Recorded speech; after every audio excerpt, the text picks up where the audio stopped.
All right, episode 4. No big deal. Not a big deal at all. Brought the desk over today. Maybe that's more official. I don't know. Been a week where I've been a little more on it. I didn't drink for 6 days. I drank yesterday at Buffalo Wild Wings. Did not drink for 6 days, which was good for me because I was drinking about 3 to 7 drinks every single night for the last 5 months plus, and, maybe some of you are listening to this being like, that's pussy shit. If you are listening to this and thinking that's pussy shit, you're probably an alcoholic. Chances are, if that is your response that that's not a big deal, you should probably take a little look at the self. You should probably take a little check-in, a little wellness check on the self. But it was good. It was good. I needed a break. I probably need to just quit drinking altogether. I think I'm too dumb to do it. I've always been too dumb to do it. Thought I'd start the podcast with a little story about how dumb I am. Xanax is not good to do with alcohol, and I knew that, but I did that. I've only done Xanax twice, and both times it was fake Xanax. If you don't know, there's a lot of guys, a lot of talented people out there that like to make Xanax-like products in their bathtub, and they got a little pill press, and they can make it look like a Xanax. And, you can pretend that you're doing Xanax when in actuality you're, I don't even know. You're probably just eating like Rolaids and a bit of fentanyl that then just get crushed up and pressed into a pill. Anyway, one night I had a few drinks, and I had a roommate who was doing that, and he was like, hey, do you want a little bit of this? And I took a little bit. I took maybe one square of a bar, and I did not tell him that I had a couple drinks because I knew that was how people die, and I didn't want him to feel bad in the case that I died. And I didn't want to die either, but I was offered something, and if I'm offered something, I usually will say yes to it, even if I've heard that it will kill you. So I took that, and I was feeling pretty normal. And my friend asked if I wanted to hang out. I said, yeah, please come pick me up. He said, okay. He showed up. Well, he did show up, but I sat on my bed. I laid down, and I woke up the next morning in the same exact spot, in the same exact clothes, in my room. And so I texted him, and I was like, hey, man, I'm so sorry about last night. I didn't mean to pass out. How long were you waiting outside of my house? And then he said, what are you talking about? And I said, I passed out. And he said, no, we went out. And then I was like, what? And he's like, yeah, man, we went out. We got some beer and sausages, and you had a really great time. And I was like, oh, I was on Xanax and don't remember a single thing. I went out to a restaurant that I had been wanting to go to, fully blacked out. I had like a quail sausage. I was like I was like kind of I was like trying new things. Like I was blacked out, but I was still like, hey, like why don't we have a little fun with the dinner, you know what I mean? Let's have a quail sausage. I usually don't do that. I'm not much of a picky eater, but I guess it turns out that if I eat Xanax, I'm more likely to really want to try stuff out. I don't really like oysters, but I'm thinking maybe take a little Xanax, try out oysters, see how that goes. And that was scary as hell because I honestly feel like I played a prank on myself. I woke up in the exact same spot. I woke up right where I was, right there. You can't see it, but on my bed right there. Same spot, same way I was sitting, legs off the bed. And he was like, yeah, man, we went out. Apparently, I was a pretty good time. I was cracking jokes. I was getting laughs. Everybody was having a good time, apparently, until on the way back, one of my friends was like, hey, man, you seem a little weird. And I said, I'm on Xanax. And then the entire car was like, whoa, wait a minute. Because my friends, it's like, listen, that's not something we don't do, but it's definitely not something we do. So if somebody shows up and they're on Xanax, everybody's like, okay, that's a little new. That's a little new for Cooper. You know what I mean?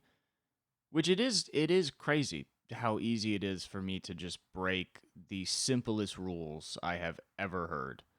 Everybody says it. They're like, if you take Xanax, just don't drink. And it's still very dangerous, especially if it's fake. But if you don't drink, you are lessening the chances of dying by a fucking million. And all it took to do it was being offered Xanax and then going, well, I've only had a couple. What if I died? That is the what also sucks about dying that way is it's so easy to do, but it's like a hard addictive drug. So if you die that way, your whole family's like, "Oh, I guess he was addicted to drugs the whole time."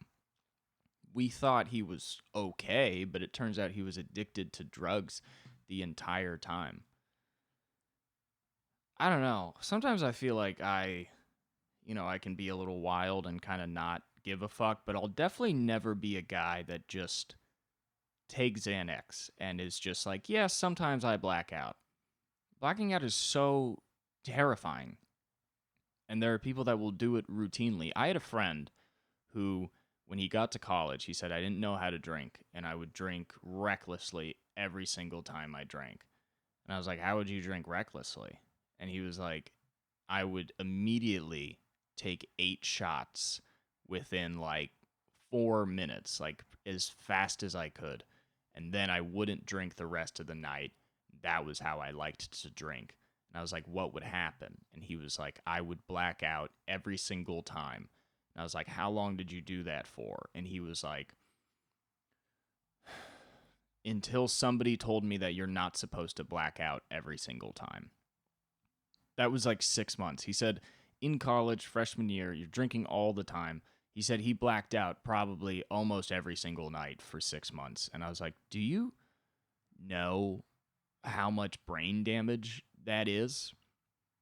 You can do that with just drinking. Like, you don't even need the Xanax. If you black out, if your brain has to shut down, that fucks up your brain so bad. And he did it every day for 6 months because nobody told him how to drink. He just didn't know that that isn't how you drink, that you can just, you're going to get pretty hammered, but you can have 8 drinks, but just do them throughout the night. You know what I mean? If you're going hard, at least 30 minutes a drink. That's still a little fast, but at least 30 minutes a drink. You know what I mean? Give yourself a little time, 8 drinks consumed in 4 hours versus 8 drinks in 4 minutes is a much different guy. The 4-hour guy is only being called drunk at the end of the night where they're like, damn, he's really turned it on. The 4-minute guy is somebody that college kids wonder if they should have an intervention for. Which I'm sure they did. I'm sure his friends were like, what the fuck? You have to be really fucked up for college kids to be like, that can't be how you drink. That cannot be the way to drink. And he didn't know. He didn't get it. He said he would take girls to frat parties, like on a little party date, and he would still do the same thing. He would go and he would just drink 8 shots immediately and be hammered. And then the girl would go and, talk to somebody else, and he'd be like, I don't get why she didn't like me. Can you imagine if you're a young girl, you're out at college, maybe you even moved away, you're learning to be independent. This is a nice guy. He's a skinny Christian man. Not meaning to say Christian makes you a nice guy, but you know what I mean. Like a sweet guy. He ran cross country. You're probably thinking like, oh, well, this isn't a nice guy. This is a good guy to hang out with. And then you show up to the party and he's like, hey, to the college bartender, whoever's behind whatever yard sale tiki bar they got, like, hey, can I get 8 shots? And then you're right next to him and you're thinking like, oh, I guess he's, maybe he's going to like pass it around to his friends and me and we'll all take a beginning of the night shot. Isn't that fun? And then you just see him take his hands and just push him all to himself, and you're like, oh, well, maybe he'll have a home base at this bar and just come back and take the shot at his leisure. And then you just see the first and you're like, okay. And then you see his hand for the second and you're like, okay. And then by the fourth, you realize he's taking all of these shots right now. And within minutes, imagine that. You go to a party with a sober dude. He's sober. He's normal. He's nice. He's sober. And within 10 minutes, he is absolutely demolished. That's hilarious. That is the funniest. That's almost the funniest date I can imagine. You know what I mean? It must be funny for a college girl, too, where you're like, well, I mean, I guess he's not fucking a Brock Turner rapist, but boy, is he a whole other kind of terrifying to be around. You know what I mean? I don't even know what you do when you take 8 shots. You black out, I guess is what you do. There's literally no activity to be had. And it's the beginning of the party. It's a college party. So what? It's like you're there at like 8 to 10. Or even college, they like to get started early. You know, this could potentially be a 6 p.m. 8-shot blackout. You know what I mean? Those kids, they like to start early and then go hard, you know, because they got the stamina. I'm 23. I can fucking party with them. I'm still their same age. They're finishing their degrees now, but maybe the ones that are going to graduate school. I don't know if people going to graduate school are still going hard. I don't know. I never liked that. There were a lot of kids who were very smart, but they also loved getting fucked up. I think in high school, I thought some of those kids were cool. I was like, nice, that's a cool mix, getting your job done, getting fucked up. As I get older, it's almost like just pick a side. Just pick a side, because the getting fucked up is only making you worse at being a good student. It's not making it any better. Just be a nerd. Just be a nerd until you get your degree, get a good job, make some money, and maybe then ruin your life. And that's probably when you get into real Xanax, you know? You're a tech guy, you made a bunch of money, now you show up, you talk to a psychiatrist who's really just a drug dealer. And then you get like good shit, you know? He opens up a glass, you know, sort of medical armoire. He goes to the back and he's like, do you know what these are? And you're like, no. And he's like, original Quaaludes. You know, that's, you know, you don't take the press Xanax in college and die before you can even make a buck, you know? I don't know. I've never been good with drinking. Not once. I love to drink. You know, if it's like 1, you might as well have 7, you know, in my mind. So it's like, that is a bad start. And I know that I'm young, but I also know that that is just within me.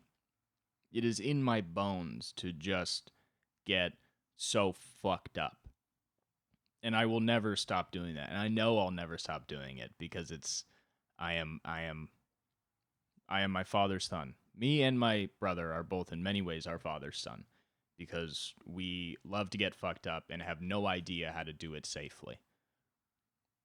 My dad is clean now, my brother's clean now, but to epitomize my dad when he was relapsing, I noticed a bottle of Jaeger on the sink, and I knew that he had been drinking prior to that. I knew he was relapsing, but I noticed a bottle of Jaeger, and I was like, damn, Jaeger, you're 55.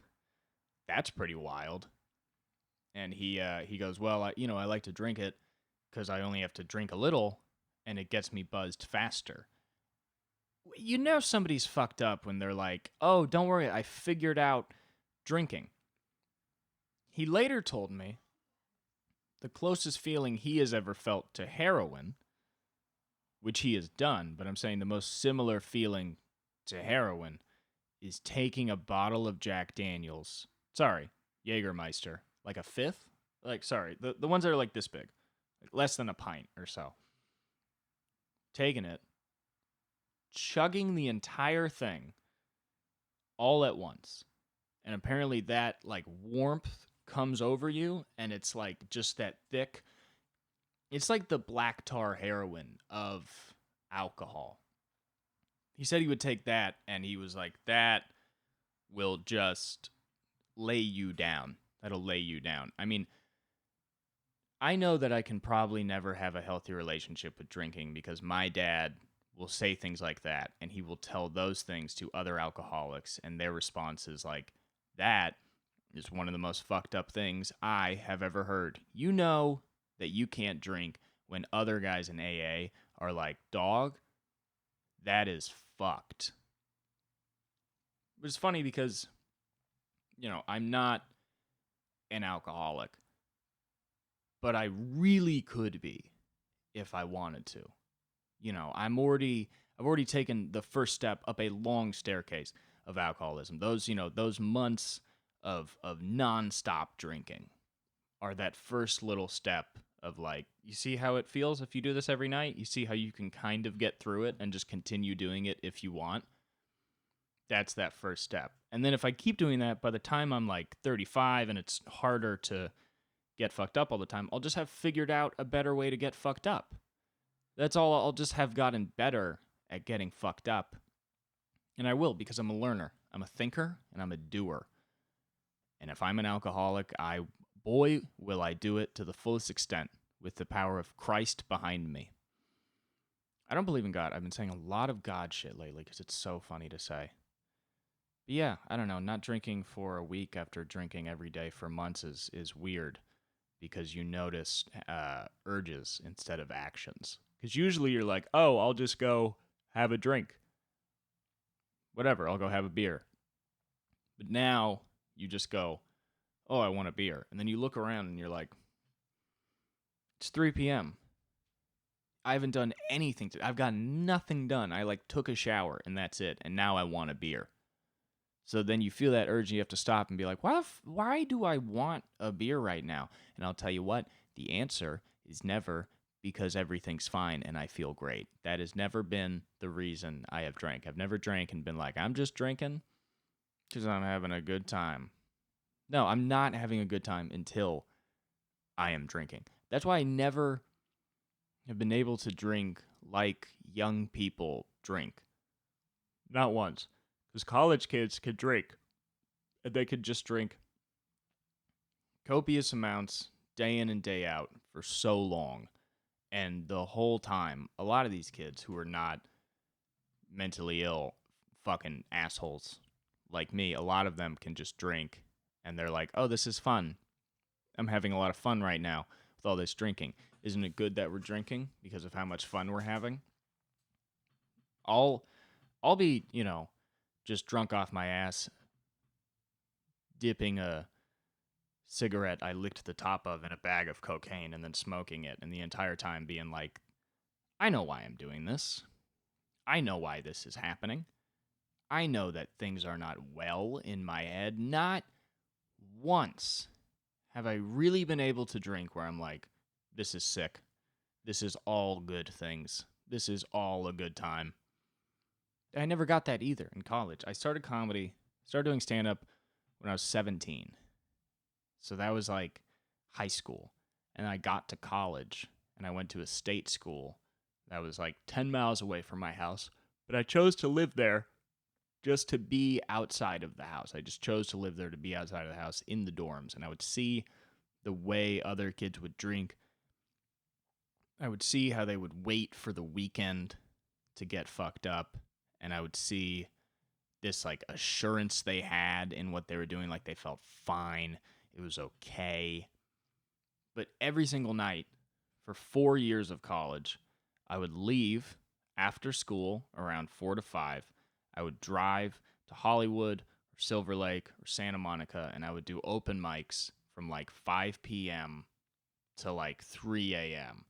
And I would come back at 3 a.m. every single night. And sometimes these kids would still be up from a long night of partying, and they would see me come in, usually sober, because at that point I wasn't legal to drink, and I wasn't really trying to drink at these mics that much. So I would just come in stone cold sober at 3 p.m., and they would look at me and just be like, what the fuck were you doing? You know how creepy it is for a college kid to walk in at 3 a.m. not drunk? Just sober. Just what were you doing? What were you doing till 3 a.m. sober? That's the weirdest thing. And I could tell. I would weird them out because they were just college kids and they hung out with college kids. And I was, 18 years old, hanging out with people mostly to the ages of like 26 to 40. That was like the people that I would hang out with. And so I was socialized more around older people than I was young kids.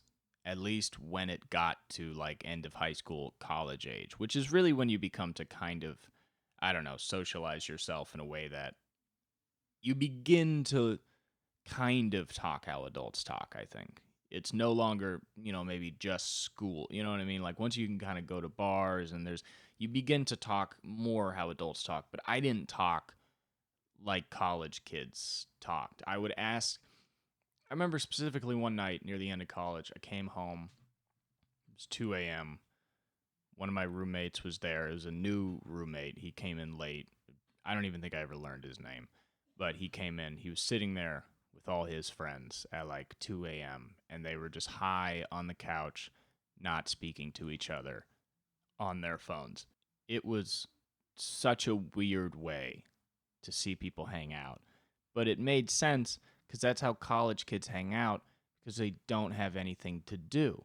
You don't have anything to do when bars are closed and you don't have a passion you care about. When you just wake up and you go to school and you wait to get fucked up, you just sit. And that's what these kids were doing. They were just sitting. And I came in and I said hi to all of them and they barely responded. And I was like, okay.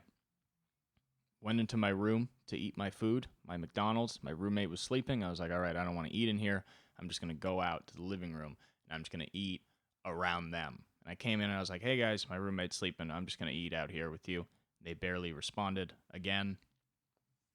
And I just began eating my McDonald's pretty much in silence because they weren't talking to each other. And just like every one of my bites was just echoing off of the walls, off of the cinder block walls because they wouldn't talk. And I got a little sick of it, so I just started asking. I just kind of started trying to be social. And my roommate was like, yeah, this is my friend, whatever his name was. And I was like, oh, cool. What's your major? He was like, oh, I'm in film now. And I was like, oh, cool, film. How'd you get into that? He was like, oh, well, I actually just changed my major. And I was like, what did you change it from? He was like, mathematics. Not even like calculus or like like a type of physics, like just mathematics. And I'm going to say this was surprising because this kid was in like a weed company hoodie and was very fucked up at 3 a.m. And I was like, I have never seen a guy like you really be interested in mathematics. I honestly feel like he was probably fucked up one night and was like, I'm a guy that likes to get fucked up, but what if I knew math? Which is a terrible idea to just, it's like, do you even want to do that? It seemed like the answer was no. Because he said he majored in math before, but changed the major. I don't know why. And I asked him, I was like, why? Wow, that's a humongous change. Why did you change your major? And he just sat there and he was like, it's like I was doing math. And I was like, all right, first off, not a useful piece of information. We know that. And he was like, I was doing math. And, like I love going to the movies. And I just got bored of math. And then he did the thing where he kind of just tries to do like a, like kind of laugh. And he was like, yeah, I guess I just, like film, which is fine. He's not an asshole for that. But it was funny for me to listen to it because I was just like, damn, you still just don't know what you're doing. That's crazy to me. You still just don't know. Like, it was so weird to talk to people who only talk to other college kids because you realize that they will speak in a way where they just hope that the other person will just kind of pick up on what they're saying. That's why you listen to like some college kids talk and they're just like, mm-hmm, right, yeah. And it's just like just back and forth affirmation with really nothing going on. And I'm not saying I'm smarter than them at all. I'm very stupid. It's just that I hung out with 30-year-olds where if you talk like that, they're just like, uh-huh, what? I hated being young around them. I hated it. I didn't want to be a kid, so I had to try and not be a fucking kid, And then you hang out with these kids, and it's like I always felt like I was bad at being social and bad at talking, and then I would hang out with these kids that only talked to other kids, and I was like, oh, these kids are fucked. Like they'll be fine. But it's I think it's more fun to socialize yourself around adults when you're younger, because otherwise you're kind of just you're socialized year by year with the people around you, and you grow with them, and it's I don't know, something about that's boring. It's kind of nice to be in a verbal arena where everybody's kind of, especially with comedy, is everybody's rude and interrupting and trying to fight for, attention. And I like that a lot more than just sort of kids who will just sit, they just listen to another kid give a vague explanation as to why he liked film, and then at the end of it just be like, "That's cool." And he's like, "Thank you." You know? It's almost like a lot of college kids' conversations are almost like college classes where you just say something that doesn't fucking mean anything. And then the teacher's like, "Great." And you're like, "Thank you. Thank you very much." But yeah, they would get like fucked up in like a fun way. And I don't know. I think I was a dick too. I didn't make a single friend the entirety of college because I never tried. I would just leave. I would just leave and I would just go to Hollywood and I would try and be funny and the whole time think that I was cooler than those kids back at college. That's what I would do. So I don't think I was ever rude, but I don't think that I ever came off like a guy that really needed them, which was probably confusing because I would just come home every night. I wouldn't try very hard to be social. And I think when you're in an arena with a bunch of kids who are all trying to find themselves and be social, it's weird when one of those kids seems to work the night shift at a factory and does not give a fuck about really relating to anybody around him. I noticed that in myself, where I would walk around and I would just kind of live my life. I'd try and go get my food at the cafeteria, do some writing in my room, go to class, go immediately to Mike's, come back home at 3 a.m., go to sleep.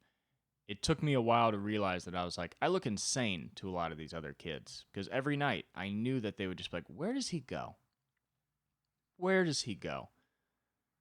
I think at some point I told some of my roommates, I was like, oh yeah, I do comedy. And they're like, what?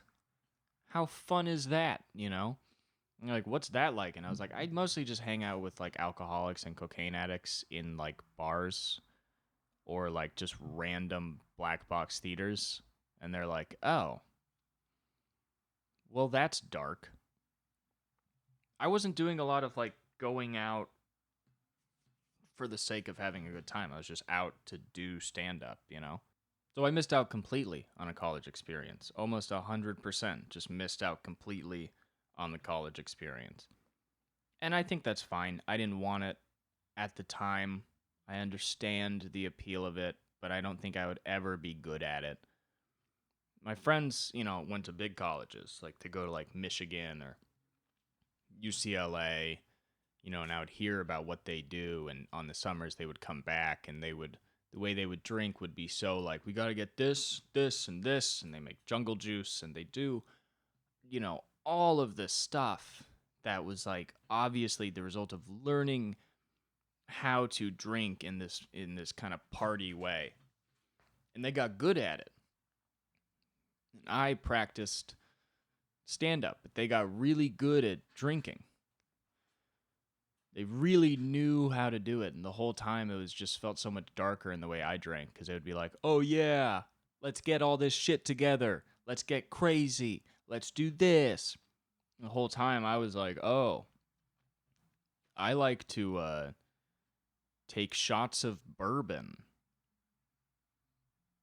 That's it." You know what I mean? Like that's how it wasn't like I really enjoyed drinking like in a small group of people, but also getting hammered, which I think is honestly, I think that kind of epitomizes how I use drugs and alcohol and how it's very different from some young kids because, most kids my age once again, I hope everybody watching this understands that I also know that I am still dumb as shit. I don't think that because I'm talking on a desk at a mic that I am not 23. I drank 3 to 7 drinks a night for months. I'm stupid, okay? But it's a different kind of stupid. My favorite way to do cocaine is just in a room with one other person for like 6 hours, and that's the activity. And I really don't do that anymore because it's bad for you. But I'm saying that kind of epitomizes the way that I like to do it, which is a lot different than young kids being like, we got a cool group, let's all take a couple of bumps, and that's, it.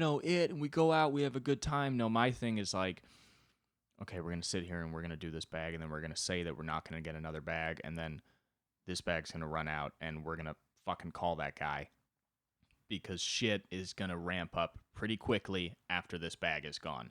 Because if you have a gram of cocaine and you split it with another person, let's say you're both roughly on a half gram, when you get to the end of that bag, you are not done doing cocaine. You are really just warmed up to get into the dark stages of doing cocaine, where you eventually get to that second bag, and now the sun's starting to come up, and then you have a very important decision to make, which is third bag or bed. And if you take third bag, if you take the sunlight bag, that's when it gets scary. I don't think I've ever done that. I've never gotten to that level. That's when you have to shut it down. When you know people are going to work is when you have to go home. You have to go home when you know people are going to do work. You should have been home 4 hours ago, but you fucked up. And now it's 6 a.m. and people are going to work and you need to go home. And if you choose to stay out, you will die. Sometimes I go to Afterhours Bars. Sometimes, not much anymore. But they open at 2, pretty much. Like 1:30, 2, when the other bars get out, when the legal bars get out. And they go until like 6 a.m. When you leave there, you should rightfully so feel very bad. You should not feel okay. You should not feel like you made a good decision, you know? But there's also a thing called an after hours bar, which starts at 6 and will go to like 3 p.m. So you go to that normal after hours bar, which is kind of like we're being bad tonight, and that's kind of thing where you don't want to go back. For at least a couple weeks, you don't want to go back. You're like, I'm a piece of shit. You don't want to go back. You leave that bar, which you're supposed to go home, and you go, fuck it. Let's go to the after hours, which is just another kind of warehouse type bar with no windows. I'm assuming, I have not been to one of them, I'm assuming, and that's scary because the people who work there know they've got you. There are drug dealers in there, selling all the powders that you snort. They're in there and they know that is when you're buying it. Nobody comes into those bars to just chill. You're going in there because you're like, I've made a mistake and I am now tripling down on that mistake. It is a triple down arena. That's what it is. You can't do that. But I didn't drink. I didn't drink for 6 days.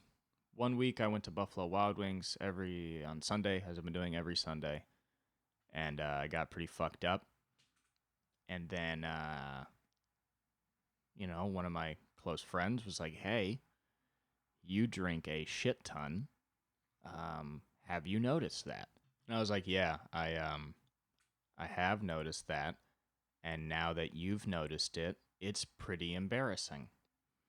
And so I was like, why don't I not drink? And not even not drink for a little, not even quit drinking. I just say, let's just not drink. And yeah, so 6 days I didn't drink, which was very new for me. I remember like one day I came into work because I'll have a couple drinks at work. They're free.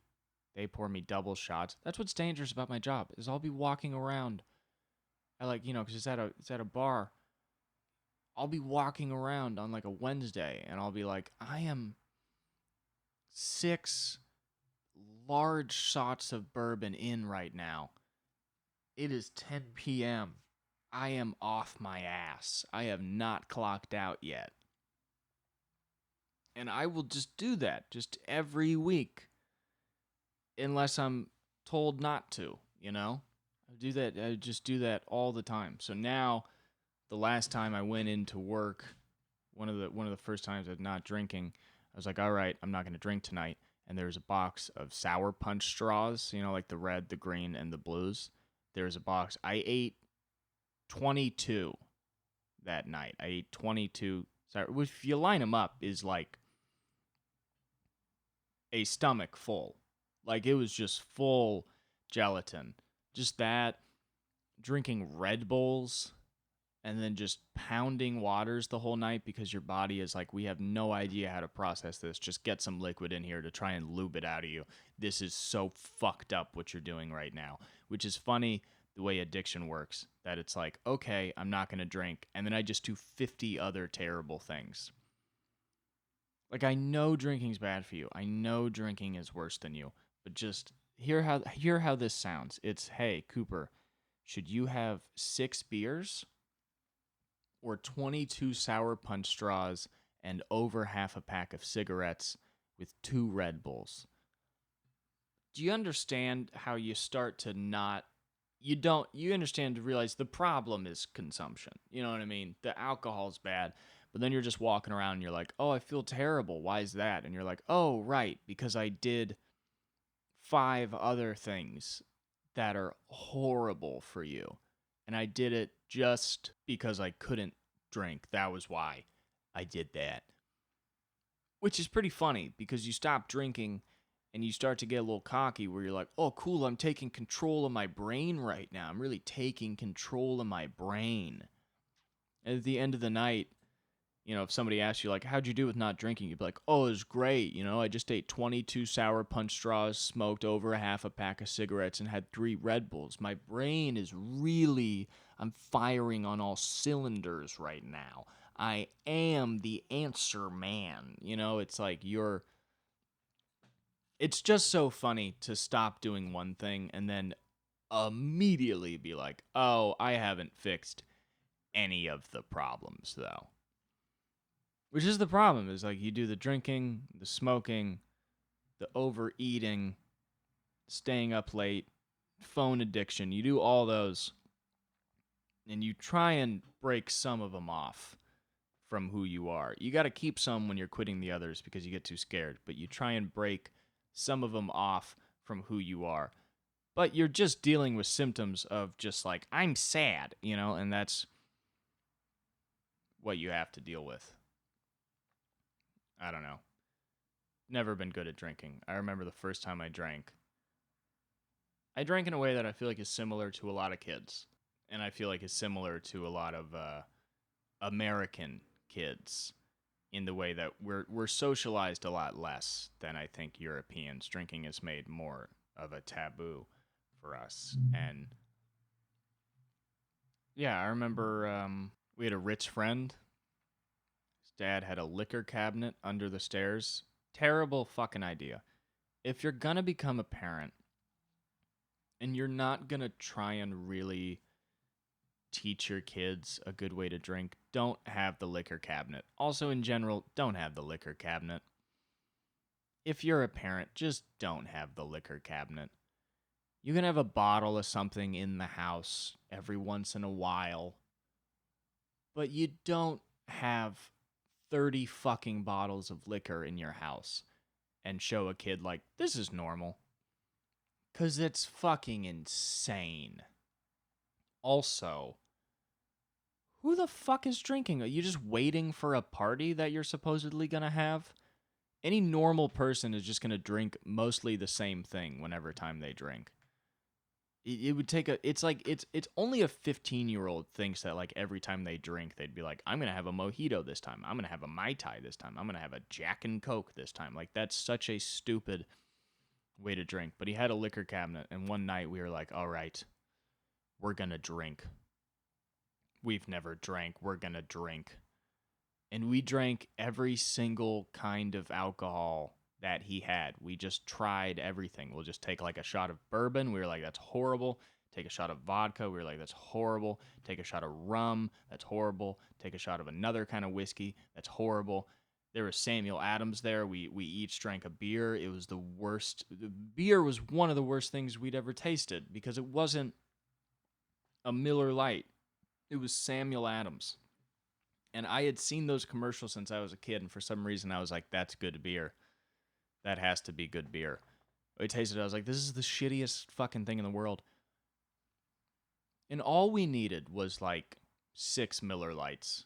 There's 3 of us. All we needed was 6 Miller Lights, and we would have had a wonderful time. 2 Miller Lights each when you're 14?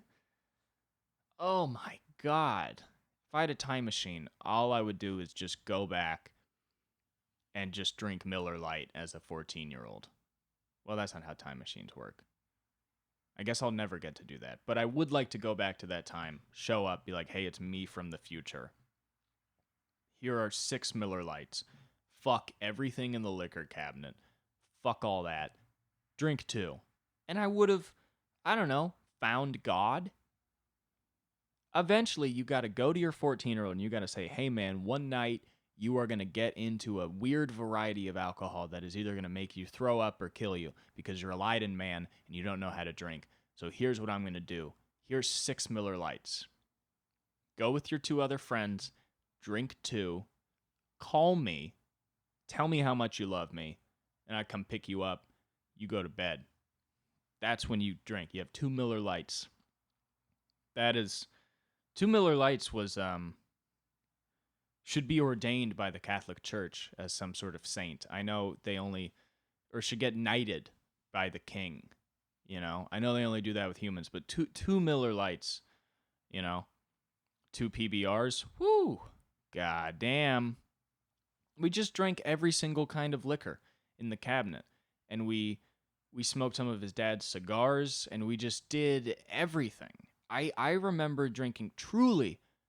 I've never drank this much. I am not lying. I don't know how this happened. I drank 14 drinks. Just different shots of things, you know, a beer, a glass of wine. Imagine how you'd feel if you just went to a bar and you were like, can I get one of everything? Can I get a tasting menu of just liquor in general with some wine and some beer and then smoke a cigar? Guess what? I threw up. That was another time. That and the Xanax are the only 2 times I blacked out. The first time I drank, I blacked out. I woke up on the couch. My friend, I still believe he's lying to this day. I believe that I threw up, but he was like, dude, I saved your life. You threw up. I had to put you on your side. I cleaned up all your throw up. Don't worry, bro. I saved you. I woke up with a terrible hangover. Like one of the worst hangovers I've ever had. It was honestly, I think maybe a saving grace that was like how it happened the first time I drank. Then again, I think it's either 2 Miller Lights, realize that is one of the best ways to drink. That's a good way to start. Or to get so fucked up that you're scared to really ever do that again. Because if somebody was like, do you want to drink 14 drinks? I'd be like, no. They'd be like, when do you want to do that? I'd be like, never. But you go to 14-year-old Cooper and you're like, here's a liquor cabinet. What are you going to do? The answer is, I'm going to drink multiple white and brown liquors with wine and beer about 14 times, and then I'm going to throw up on my friend's couch. That was my answer for that night.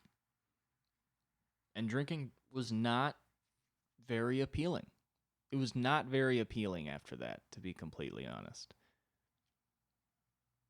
Kids just don't know anything. We didn't know a single thing we were doing, and we truly could have died, which would be kind of hilarious for the doctors to look in my stomach and be like, you know, my parents are like, what happened? They're like, he just kind of drank everything.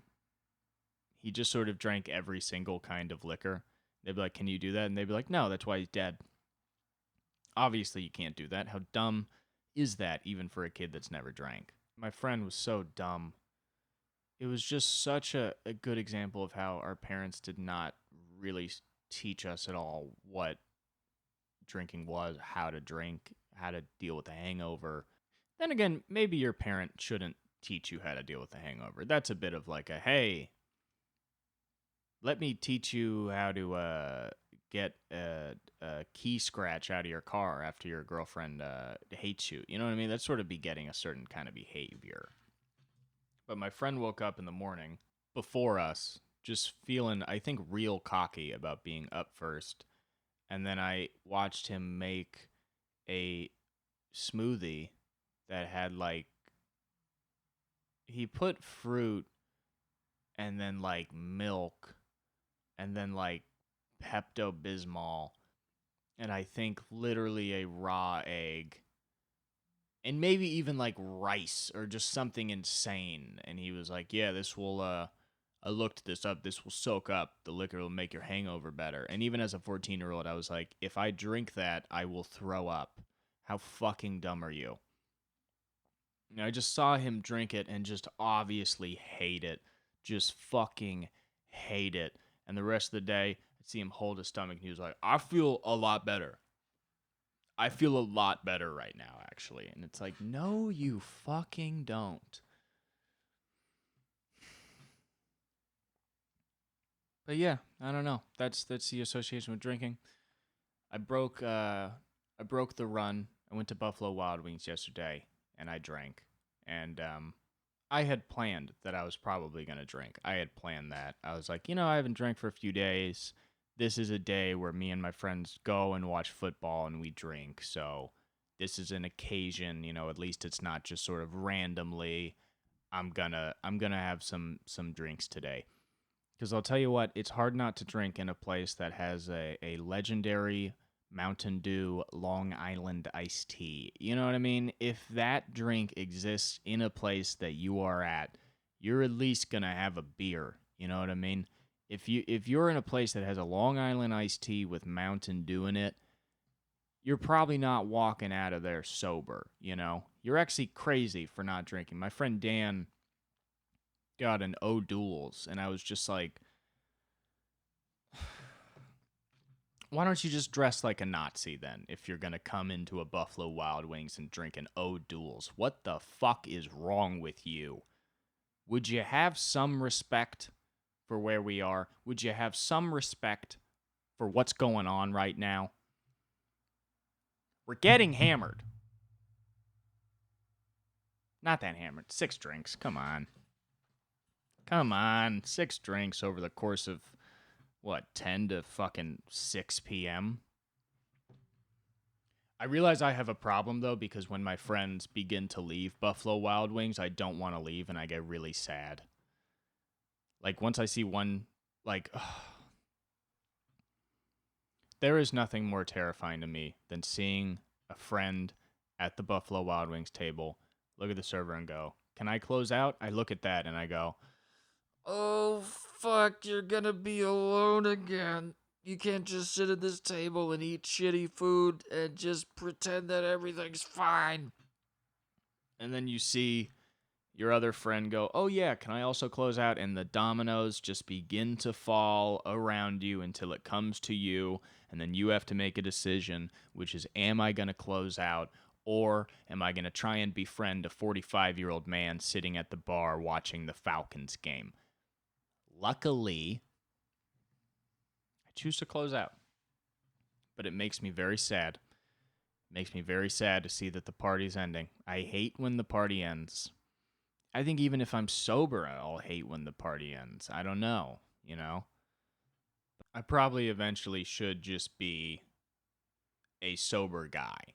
I think I should just be a sober guy. But being a sober guy is tough because not drinking at all, you realize, is you seeing how fun of a guy you really are.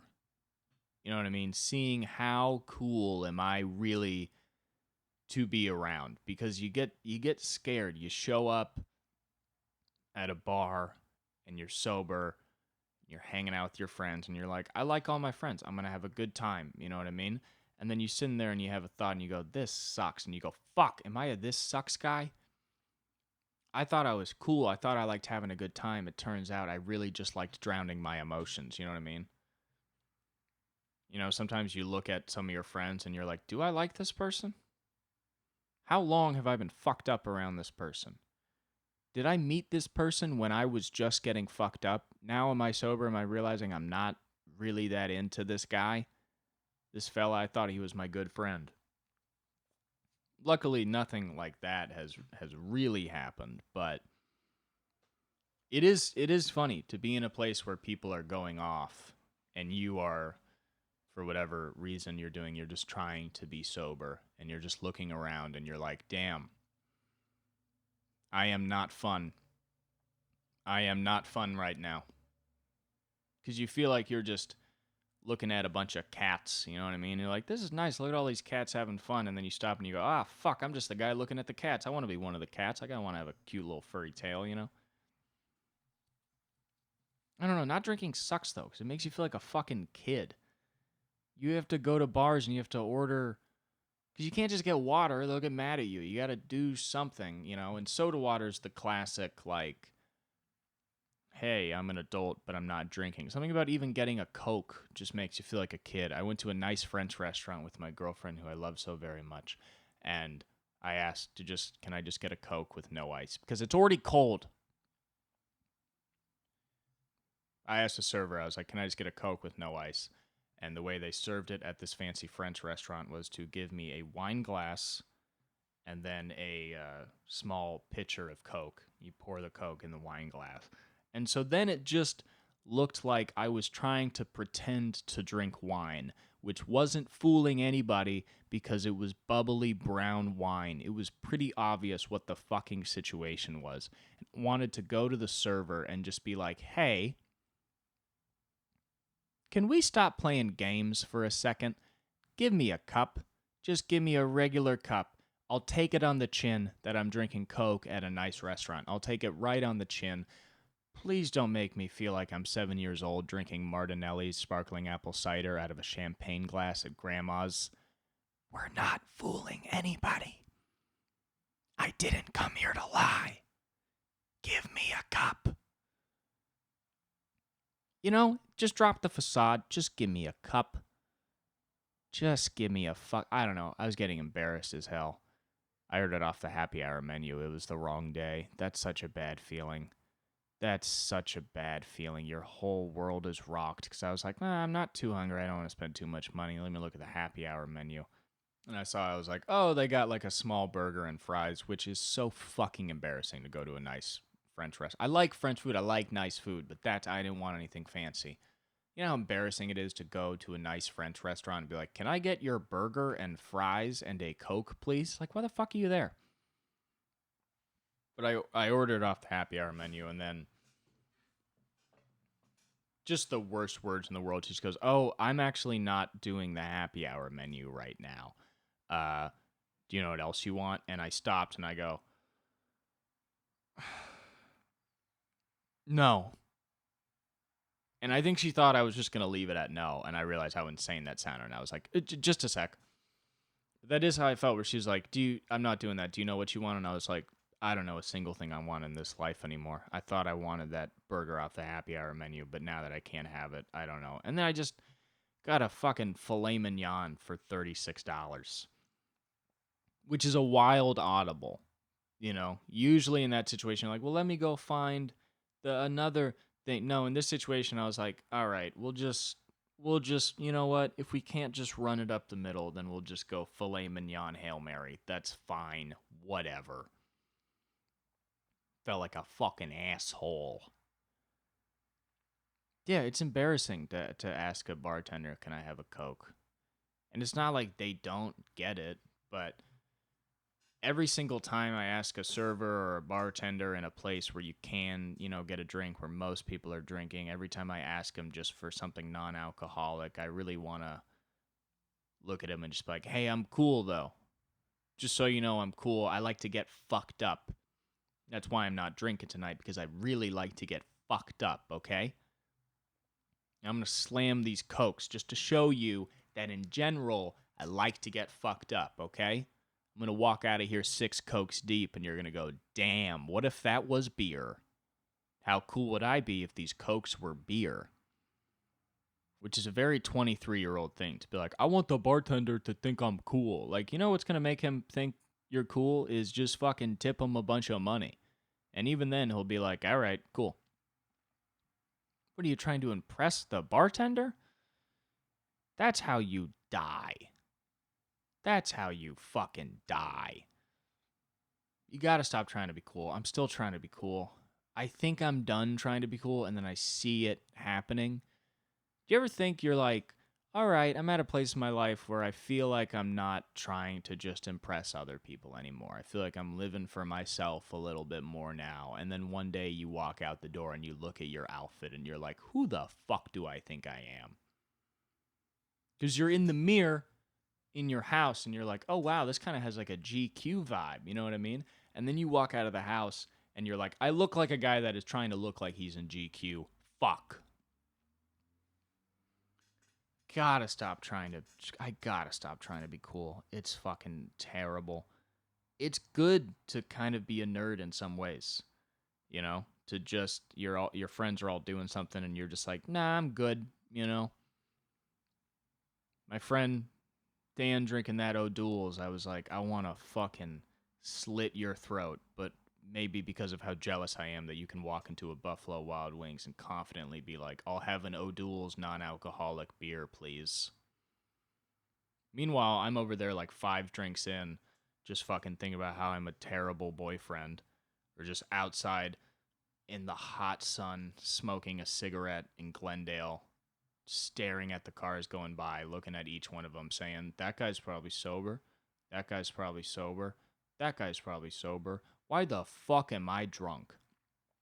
It's weird to drink after you haven't drank for even a week because you don't feel like, oh, I get drunk and I feel good. You feel like, oh, I get drunk and then I feel drunk. And why is this good? And in my case, I'm like, oh, because I'm so sad. Because I'm such a sad little guy. Well, if there's any weird cuts, it's because I'm yawning aggressively, which I think is just a result of talking too much, but also maybe I am boring as shit. If you made it this long, why don't you send in your drinking stories? Why don't you send in your anger stories? Why don't you send in your sex stories? There's some of the topics we've talked about. I'll read them on the podcast. The email is cooperlydenisAlone@gmail.com. Social medias are all Cooper Lyden is Alone Pod. I'll put it all in the description. Thank you so much. I love you.